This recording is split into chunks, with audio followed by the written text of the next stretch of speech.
है दिल्ली एनसीआर में महसूस हुए भूकंप के तेज झटके और ऐसे में दहशत में जो लोग हैं वो अपने अपने घरों से बाहर निकल गए और करीब सुबह 5:36 पर भूकंप के तेज झटके महसूस किए गए। दिल्ली के आसपास का ही केंद्र बताया जा रहा है और ऐसे में अगर बात की जाए तो पुलिस की तरफ से हेल्पलाइन नंबर भी जारी कर दिया गया है। 112 हेल्पलाइन नंबर, किसी भी आपातकालीन स्थिति पर 112 नंबर पर कॉल कर सकते हैं और ऐसे में दिल्ली के आसपास का ये भूकंप का केंद्र जो है वो बताया जा रहा है।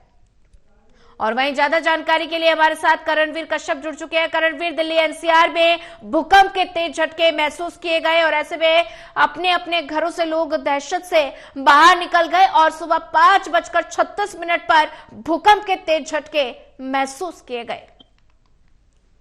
बिल्कुल सोना, देखे सुबह 5:36 पर जब अधिकतर लोग सो रहे होते हैं तभी तेज भूकंप की आवाज आती है, लोगों को भूकंप के झटके महसूस होते हैं और भूकंप की जो झटकों की आवाज थी वो अपने आप में एक चौंकाने वाली आवाज थी, क्योंकि बहुत तेज घर के खिड़की दरवाजे हिल रहे थे और ऐसे मानो जैसे जमीन के नीचे से ट्रेन निकल रही हो।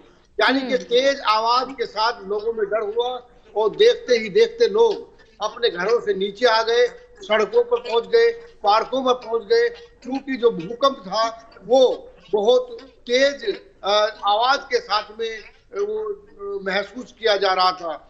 हालांकि जो इसकी तीव्रता थी वो बहुत ज्यादा नहीं थी, लेकिन दिल्ली के इलाके में इसका एपी सेंटर होने की वजह से अपने आप में इसे बेहद गंभीरता से लिया जा रहा है, क्योंकि दिल्ली में एपी सेंटर होना अपने आप में ये आने वाले समय के लिए सचेत करने वाली बात है और आने वाले समय को लेकर के आगे भी भूकंप इस तरह के आ सकते हैं, उन तमाम चीजों को लेकर के कहीं ना कहीं लोगों में जागृति की अभी जरूरत है।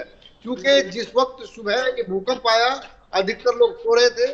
आज सोमवार का दिन है, जो सुबह दफ्तर जाने वाले लोग थे वो जागना ही शुरू हुए थे कि तेज आवाज की वजह से लोग जाग गए और देखते ही देखते ये समझने में कुछ समय नहीं लगा कि आखिर ये भूकंप है। भूकंप के झटके सबसे ज्यादा जिन लोगों को महसूस हुए वो ऊंची इमारतों में, जितने ऊंचे टावर पर रहते हैं उनको उतना ही ज्यादा महसूस हुआ।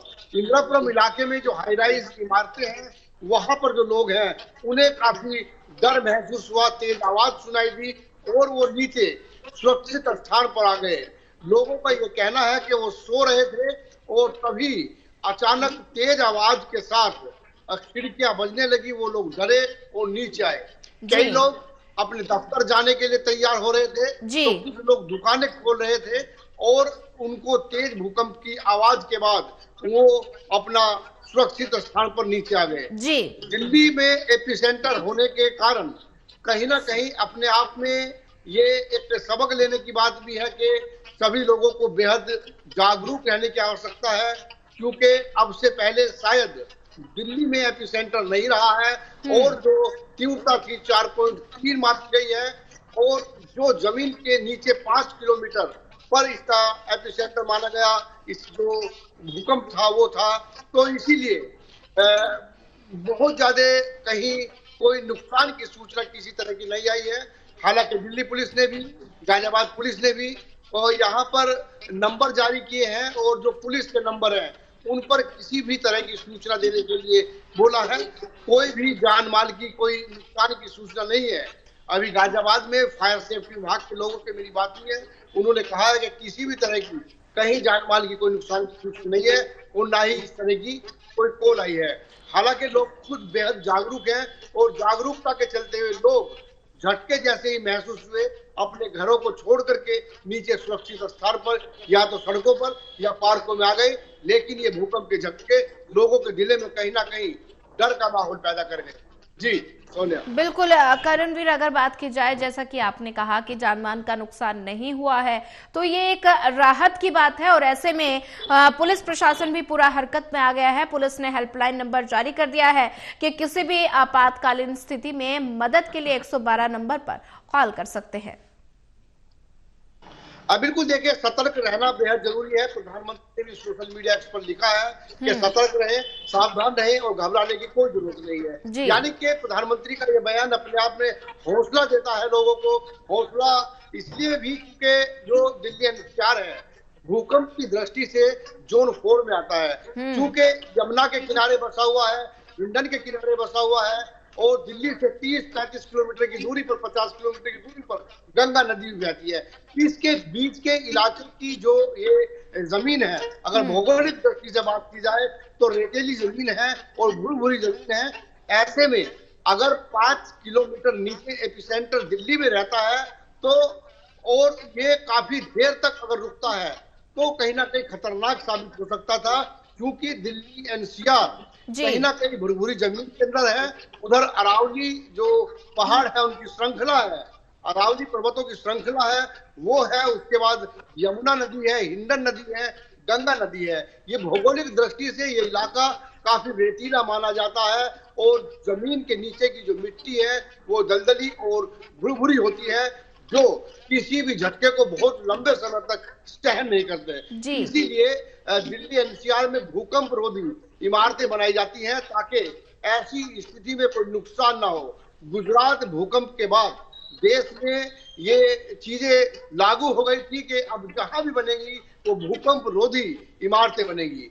और दिल्ली एनसीआर चूंकि इस तरह की इमारतों का एक बड़ा हब है, बड़ी सोसाइटी जहाँ रहती हैं या 40-50 मंजिला इमारतें बनाई जाती हैं और ऐसे भूकंप का उन पर कोई असर नहीं पड़ता। लेकिन सावधान रहना, सतर्क रहना बेहद जरूरी है, क्योंकि भूकंप रोधी इमारतें बनना और टेक्नोलॉजी से मजबूत होना अलग चीज है। लेकिन जब प्राकृतिक आपदा आती है और लोगों को इस तरह का डर महसूस होता है तो कहीं ना कहीं इस तरह के डर में जीना अपने आप में लोगों को परेशानी में डालता है। लिहाजा सतर्क और सावधान रहने की भी आवश्यकता है, जागरूक रहने की भी आवश्यकता है, क्योंकि जिस तरह से एपिसेंटर दिल्ली में बना है ये अपने आप में सोचने की बात है, क्योंकि भौगोलिक दृष्टि से यहाँ की मिट्टी काफी भूरी है। हिंडन नदी और यमुना नदी और पास में ही 50 किलोमीटर की दूरी पर जो गंगा नदी, अरावली पर्वतों की श्रृंखला का पास से गुजरना, ये तमाम चीजें भौगोलिक दृष्टि से कहीं ना कहीं जो इस तरह की प्राकृतिक आपदा है उनमें कहीं ना कहीं उनकी मदद करता है। लिहाजा हम लोगों को सतर्क और सावधान रहने की बेहद आवश्यकता है। जी, करणवीर कश्यप, ज्यादा जानकारी साझा करने के लिए आपका धन्यवाद।